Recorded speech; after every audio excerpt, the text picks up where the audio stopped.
السلام عليكم ورحمة الله وبركاته. هالكان هو أبوه وهالكاس وجهت كذا ومقام كي شيخ إبراهيم سيجي ذاتك عنها هالكان وحلو دوية دمر خايا لكن وين كان لا هبار المضحية المدوية قال يا كيسان أقل قاسوا أقل كيريس وزارها جمهورية جيبوتي كنواكي توقع مقالة برصابك halkani waa badda geerkeygii halkan waxaa laga waa dawa loo yimaada dadka sadarkaasaan waa biyo kulul oo ilaahay dawo loo meel kasta looga yimaado waxa ka soo baxaan biyuhu area badda geerkeega dhanba kulayl dadku way ku meydhaan waxay ka soo baxayaan biyuhu halkan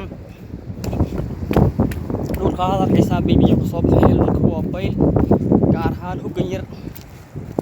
meesha boqdada ay ka soo boqdanayaan kaas ayay ka soo baxayaan darkaysan waa biyo aad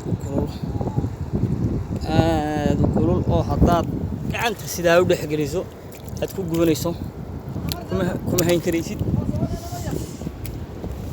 marka dawa loo yimaada